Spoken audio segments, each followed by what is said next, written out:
Corona পরবর্তী যুগে আমরা সবাই অনলাইন শপিংয়ে অভ্যস্ত হয়ে গেছি।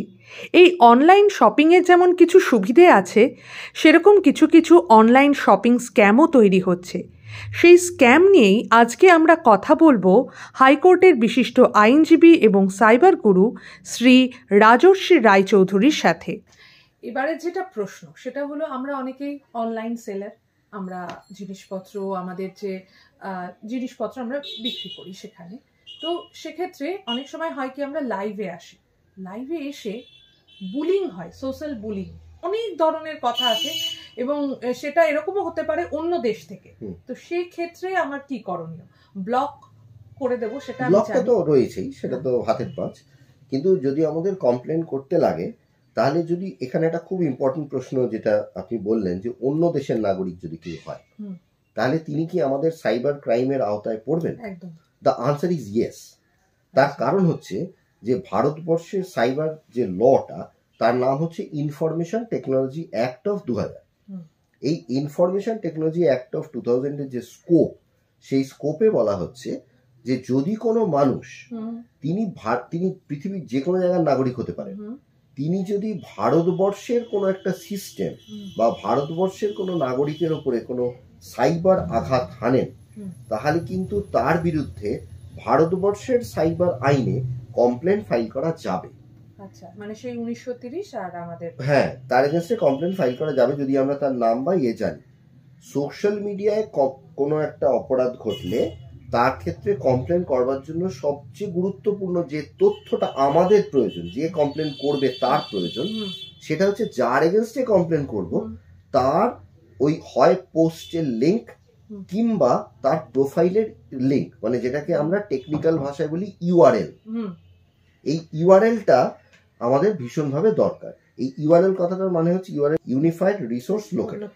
এই ইউনিফাইড রিসোর্স লোকেটরটা যদি আমরা প্রপারলি পাই, তবেই কিন্তু পুলিশের পক্ষে সম্ভব সেই মানুষটাকে ট্রেস আউট করা। তাহলে আমাদের ইউআরএল ফার্স্ট কপি করে নেবো আমরা, যেই গন্ডগোল পাকাচ্ছে তাকে সঙ্গে সঙ্গে কিছু না বলে তার প্রোফাইলে ঢুকে ইউআরএলটা কপি করে নেব। বা সে যদি একটা কিছু খারাপ পোস্ট করলো, পোস্টের ইউআরএলটা কপি করে নেওয়া। কপি করে নিয়ে আমি দরকার হলে আমি আমার একটা বন্ধুর কাছে বা হোয়াটসঅ্যাপে আমি পেস্ট করে রাখলাম, সেইটাকে আমি এবারে পুট করব ইন মাই কমপ্লেন্ট। তাহলে আমার আরামসে সেই মানুষটা যদি প্রোফাইল ডিলিটও করে, ব্লক না করে দেয়, এবার আমি ব্লকও যদি করি, আমি আগে ইউআরএলটা কপি করে তারপর ব্লক করব। আচ্ছা, রাইট হলো। আর যদি কোনো কারণে সে প্রোফাইল ডিলিটও করে দেয়, তাতেও কোনো অসুবিধা নেই, ইউআরএল দিয়ে তাকে ট্রেস করা যাবে। এটা তো দারুণ একটা ঠিক আছে। ফলে ইউআরএল ইজ ভেরি ইম্পর্টেন্ট। আমার যে কোনো সাইবার প্রতারণার ক্ষেত্রে যদি সোশ্যাল মিডিয়ায় হয়, তাহলে ইউআরএল ইজ ইম্পর্টেন্ট।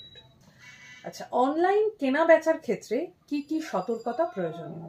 অনলাইন কেনা বেচার ক্ষেত্রে আমাদের সবচেয়ে গুরুত্বপূর্ণ যে জায়গাতে ফ্রড গুলো হয় আর কি, সেটা হচ্ছে যে হঠাৎ করে যারা, আমি দুটো অ্যাসপেক্টে আসছি। একটা হচ্ছে যারা বেচছে, যারা সেলার। তাহলে সেলারদের ক্ষেত্রে কি হয় যে হঠাৎ করে কেউ একজন এসে বলেন যে আমি আপনার প্রোডাক্টটা কিনতে চাই, বা হয়তো দেখা গেল যে কোনো একজন হাউসওয়াইফ বা কোনো একজন বিজনেস পার্সন, তিনি হয়তো শাড়ির ব্যবসা করছেন, বা হয়তো ড্রেস মেটেরিয়ালস এর করছেন, বা জুয়েলারিজ এর করছেন। কেউ একজন এসে বললো আমি আপনার কাছে যত শাড়ি আছে সব কিনে নেবো, এবং কত দাম হবে, বা আমি আপনার থেকে 100টা শাড়ি কিনবো, কত দাম হবে আপনি একটা হিসেব করে বললেন। আপনি তো সারাদিন আপনার বেচতে কষ্ট হয়, এক ধাক্কায় যদি 100টা শাড়ি বিক্রি হয়ে যায়, তখন এটা সাংঘাতিক ব্যাপার, এটা একটা প্রফিটেবল জায়গা। তখন আমরা কি হয়, তখন আমাদের কি হয়, আমরা লোভে পড়ে যাই। এই লোভটার সুযোগ নেয় হচ্ছে ফ্রডস্টাররা। ঠিক আছে। তাহলে এটাকে আমরা বলি গ্রিড ফ্যাক্টর। এই গ্রিড ফ্যাক্টরটাকে ফ্রডস্টাররা ট্রিগার করে দেয়। হলো। তাহলে যখন এই গ্রিড ফ্যাক্টরটা ট্রিগার করে দিল, তখন আমরা কি করলাম, তাকে একটা প্রাইস বললাম, সেই প্রাইসটাতেই সে রাজি হয়ে গেল। এবার আমরা যদি একটা আলু পটলও কিনতে যাই, আমরা সেখানেও বলি 15 টাকার জায়গায় 13 টাকা হবে না, আমরা বার্গেন করি। But they will never bargain. তারা কেন বার্গেন করবে না? তারা বার্গেন করলেই যদি আপনি না বলে দেন, তার ডিলটা নষ্ট হয়ে যাবে। তখন সে করবে কি, আপনি যে পয়সা বলবেন সেই পয়সাতেই রাজি হয়ে এবার আপনাকে বলবেন আপনি তাহলে পেমেন্ট নেবেন কি করে, আপনার ফোনপে গুগল পে আছে কিনা, তাহলে আপনাকে আমি একটা কিউআর কোড পাঠাচ্ছি, আপনি কিউআর কোডটা স্ক্যান করে পিন দিন, আপনার কাছে পয়সা চলে যাবে। একটা জিনিস সবসময় মনে রাখবেন, পয়সা পাওয়ার জন্য কখনো পিন দিতে হয় না, পয়সা দেওয়ার জন্য পিন দিতে হয়। তাহলে যে আপনাকে পয়সা পাওয়ার জন্য পিন দেওয়ার কথা বলছে, সে কিন্তু পয়সা দেওয়ার জন্য নয়, পয়সাটা নিয়ে নেওয়ার জন্য বলছে। এটা আমরা বুঝতে পারি না। এখানে আমি গ্রিড ফ্যাক্টরে আরো দু একটা জিনিস বলে রাখি, সেটা হচ্ছে যে আমাদের এটা ভাবার কোনো কারণ নেই যে শুধু প্রোডাক্ট রিলেটেড বিষয়তেই আমাদের গ্রিড আছে। আমাদের গ্রিড কোনো না কোনো জায়গায় সর্বত্র রয়েছে। কিরকম হচ্ছে, ধরুন আজকে একটা কোনো একটা ধরুন পুজোর টাইম, তাহলে সেই পুজোর টাইমে একটা ফেস্টিভ সিজনে অনেক সময় বিভিন্ন কোম্পানি অফার্স দেয়, তখন সেই অফার্স গুলোর ওপরে ফ্রড হয়। হলো ইনকাম ট্যাক্স ফাইলিং এর টাইম, ইনকাম ট্যাক্স ফাইলিং এর টাইমে ইনকাম ট্যাক্সের ফেক ওয়েবসাইট বানিয়ে ফ্রড হচ্ছে। সেখানে হয়তো দেখা গেল যে বলা হলো আপনাকে 10,000 টাকা ইনকাম ট্যাক্স দিতে হচ্ছে, আপনাকে আমি এই লিঙ্কটা পাঠাচ্ছি, তাতে আপনার 5,000 টাকা দিলে হয়ে যাবে।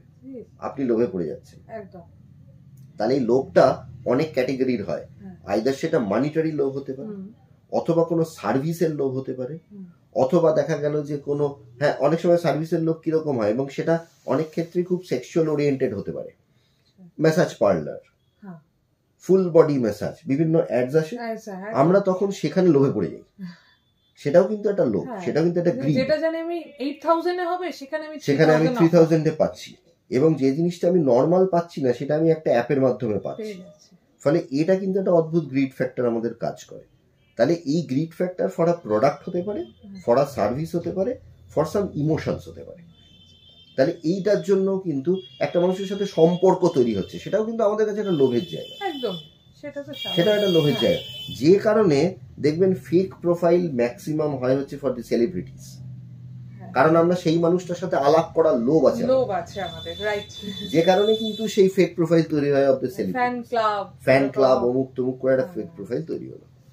তাহলে আমাদের এই ফ্যাক্টরগুলোকে যদি মাথায় রাখি যে আমরা লোভ করব না, আমরা যেটাই আসুক না কেন আমরা সেই জিনিসটাকে ভালো করে বুঝে শুনে নেব, দিয়ে তারপরে করবো, তাহলে দেখবেন আপনারা ঠকবেন না কেউ।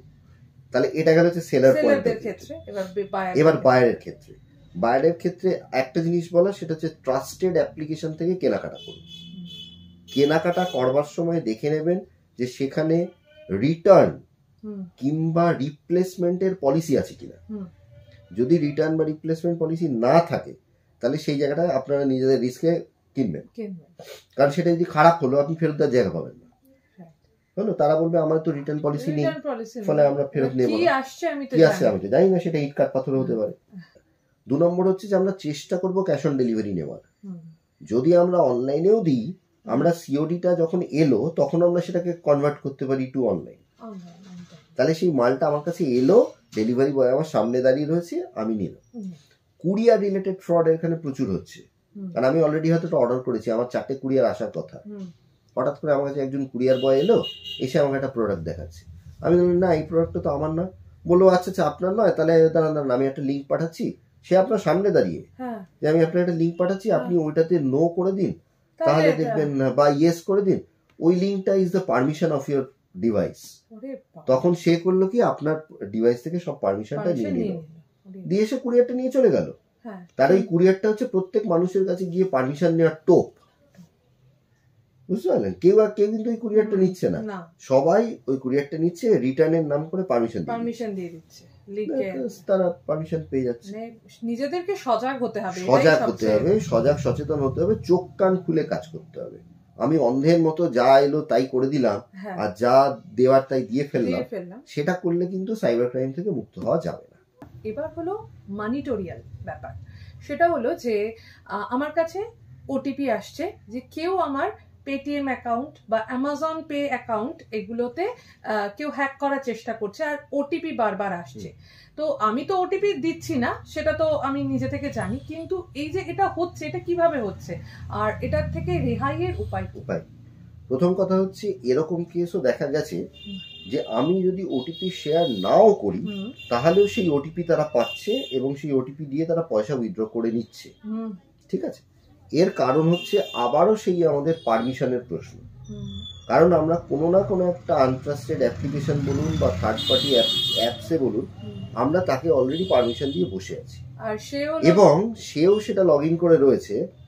সে তখন কি করছে, যেহেতু আমরা দেখতে পাচ্ছি ডিভাইসে কি কি অ্যাপ্লিকেশন রয়েছে, অনেক সময় দেখা যায় স্ক্রিনটা শেয়ার্ড হয়ে রয়েছে, মানে আমার ডেস্কটপে বা আমার স্ক্রিনে কি কি কাজ হচ্ছে সেটা সে তার ল্যাপটপে বসে দেখতে পাচ্ছে, ঠিক আছে? ফলে আমার কাছে কি অ্যাপস আছে সেটা দেখতে পাবে।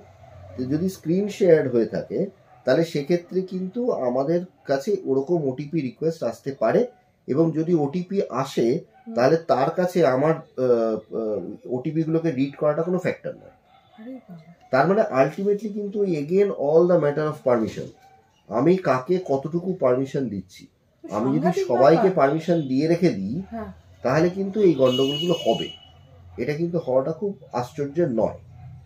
এবং এরকম কেস বহু দেখা গেছে যে ওটিপি শেয়ার হয়নি, কোনো পাসওয়ার্ড শেয়ার হয়নি, তা সত্ত্বেও অ্যাকাউন্ট থেকে পয়সা চলে গেছে।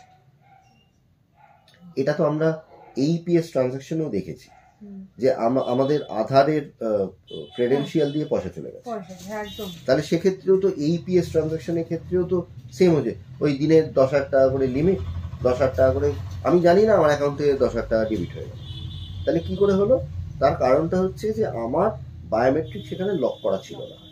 এবার আমি হয়তো কদিন আগে একটা প্রপার্টি রেজিস্ট্রেশন করেছি, তার সার্টিফিকেট কপি তুলেই তো এই কাণ্ডগুলো হচ্ছিল, যে কারণে এখন গভর্নমেন্ট থেকে ওই সার্টিফাইড কপিগুলো সমস্ত ব্লক করা হচ্ছে, যে এখন আর অনলাইন সার্টিফাইড কপি বন্ধ, সমস্ত সার্টিফাইড কপিতে এখন ব্লকিং এর সিস্টেম চালু হয়েছে। যত সার্টিফাইড কপি আপনি পাবেন সেখানে আপনার ছবি থেকে আরম্ভ করে ফিঙ্গারপ্রিন্টের পুরো যে পাতাটা, সেই পাতাটা মাস্ট থাকে, সেটা ব্লক করা থাকে, সেটা আর আপনি কোনো তথ্য পাবেন না। তাহলে যদি আমি আপনার শুধু আধার কার্ডটা পাই, আধার নম্বর পাই, আমি আপনার অ্যাকাউন্ট থেকে টাকা তুলতে পারবো না, কারণ আপনার ফিঙ্গারপ্রিন্ট আমার কাছে নেই, যেটা আপনার অথেন্টিকেশনের মূল জায়গা। তাহলে আধার কার্ডের অথেন্টিকেশনের জন্য কি দরকার? আইদার ফিঙ্গারপ্রিন্ট অথবা ওটিপি। তাহলে এবারে আমি কি টার্গেট করব? আমি আপনাকে একটা অ্যাপ পাঠাবো, সেই অ্যাপটা দিয়ে আপনার থেকে পারমিশন নেব। পারমিশন নিয়ে এবার আমি মেসেজ বক্সে ঢুকে গেলাম, এবার আমার আধার কার্ড আমার কাছে রয়েছে, আমি সেটা দিয়ে রিকোয়েস্ট করলাম, সেখানে আমি ফিঙ্গারপ্রিন্ট না দিয়ে ওটিপি জেনারেট করে দিলাম, আপনার কাছে ওটিপিটা গেল, আপনার স্ক্রিন তো আমি আমার ল্যাপটপে দেখতে পাচ্ছি, আমি ওটিপিটা দেখে আপনার অ্যাকাউন্ট থেকে পয়সা নিয়ে নেব। তার মানে আমার যে সবসময় আধার কার্ডে এইপিএস ট্রানজাকশনে যে আমার সবসময় ওই আধার ব্লক করলেই কাজ হবে তাও কিন্তু নয়। আমার পারমিশন, আবারও বলছি, permission is one of the most essential aspect in our phone. আমরা কোনোভাবে যদি পারমিশন ভুলভাল কাউকে দিয়ে ফেলি, আমরা কিন্তু হ্যান্ডেল করতে পারবো না ওই সিচুয়েশন। আচ্ছা, তাহলে আমার ধরুন আমি এখন সবাইকে পারমিশন দিয়ে ফেলেছি, এবার আমার এখন কি করণীয়? আমাদের এখন করণীয় হচ্ছে আমাদের ফোনের সেটিংসে যাব, সেটিংসে গিয়ে সেখানে দেখবেন পারমিশন ম্যানেজার আছে, ঠিক আছে। আর আরেকটা জিনিস বলে রাখি, অনেকের পারমিশন ম্যানেজার দেখতে পাওয়া যায় না, কারণ তারা ফোনের সফটওয়্যার আপডেট করেন না। আচ্ছা, ফোনের সফটওয়্যার অলওয়েজ আপডেটেড রাখবেন, ফোনের মধ্যে অ্যান্টিভাইরাস প্রেজেন্ট রাখবেন, registered antivirus, not the free version, registered antivirus রাখবেন, এবং সেটিংসে গিয়ে ওই অ্যাপ এই পারমিশন ম্যানেজারে যাবেন। পারমিশন ম্যানেজারে গিয়ে দেখবেন যে আপনার পারমিশন মানে কোন কোন জিনিসের পারমিশন কোন কোন অ্যাপ ইউজ করছে। আচ্ছা, যদি আপনার মনে হয় যে না এই অ্যাপকে তো আমি ওই পারমিশন দিতে চাই না, আপনি তার পারমিশন সেখান থেকে অফ করে দেন, the app will work properly. এবার ধরুন আপনি ওলা উবেরকে যদি লোকেশন পারমিশন অফ করে দেন, তাহলে তো ওলা উবের বাড়িতে এসে পৌঁছবেই না। ফলে যে এবার সে ওলা উবের যদি মনে করে যে আমি গ্যালারির পারমিশন নেব, তাহলে সেটা তো আপনি অফ করে দিতেই পারেন, ওলা উবেরের সাথে গ্যালারির তো কোনো সম্পর্কই নেই, কিন্তু তারা প্রাইমারিলি বাই ডিফল্ট ওইটা নিয়ে থাকে। কেন নেয় তারও কারণ আছে, তার কারণ হচ্ছে প্রোফাইলে আপনার ছবিটা আপলোড করতে লাগবে, যে কারণে আপনি আপলোড করবার সময় তাদেরকে পারমিশন দেন। কিন্তু ওই পারমিশনটা দেওয়ার পরে আপলোড হয়ে গেল তো সেটাই সেই পারমিশনটাকে আর অফ করেন না, ওটা ওরকমই রয়ে গেল, আবার আমাকে তাহলে অফ করে তাহলে অফটা করতে লাগবে। পার্ট টাইম জবের ক্ষেত্রে হয় যে একটা লিংক আসে, আমরা লিংকে ক্লিক করলাম, পরে এবার আমাদের দেখা যাচ্ছে যে টেলিগ্রামে গিয়ে কথাবার্তা হচ্ছে, সেখানে মানে কিছুটা লোক দেখিয়ে কিছু হয়তো টাকা দিল, তারপরে বললো যে এরকম ইনভেস্টমেন্ট করতে হবে, এবং ইনভেস্টমেন্ট করতে গিয়ে দেখা গেল আমার পুরো টাকাটাই জলে চলে গেল একদম। তাহলে এটা থেকে আমরা কি করব? তাহলে আপনার প্রশ্নের মধ্যে উত্তরটা লুকিয়ে আছে যে আমরা লোভে পড়ে ওই কাজটা করলাম।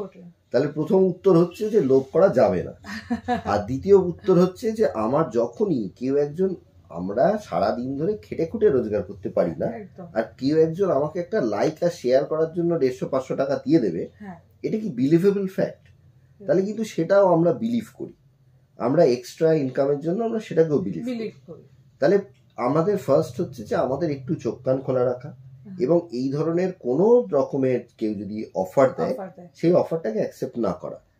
এবারে যদি দেখা গেল যে সে আমার থেকে পারমিশন, সে যখনই আমাকে টাকা দিচ্ছে সে কিন্তু টাকাটা এনে দিচ্ছে না, যখন আপনার থেকে উইথড্র হয়ে যাবে তখন আপনি দেখবেন আপনার থেকে যে টাকাটা দিয়েছিল সেটাও উইথড্র হয়ে গেছে। আর ওই টাকাটা হচ্ছে তাদের কাছে ইনভেস্টমেন্ট, যে আমি এই লোকটার থেকে 2 লাখ টাকা বার করব, তার জন্য আমি 1,500 টাকা দিচ্ছি।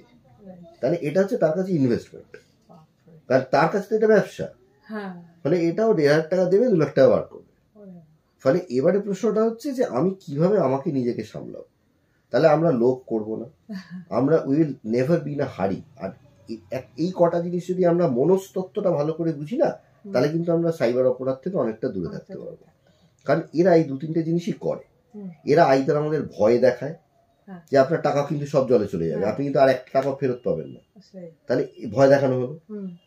লোভ দেখানো হলো যে আপনি 500 টাকা যদি ইনভেস্ট করেন আপনি 5 কোটি টাকা পাবেন, তাহলে এটা লোভ দেখানো হলো। সেকেন্ড থার্ড আরেকটা জিনিস ওরা করবে, এরা কিন্তু আপনাকে চিন্তা করার সুযোগ দেবে না। তারা আপনাকে কন্টিনিউয়াসলি কিছু না কিছু অ্যাক্টিভিটির মধ্যে এমন বিজি রাখবে যে আপনি চিন্তা করার মতো জায়গা পাবেন না, এবং they will make you do the thing as they want. এটা তারা করতে থাকবে। এটাকে, এই পদ্ধতিগুলোকেই বলা হয় হচ্ছে সোশ্যাল ইঞ্জিনিয়ারিং।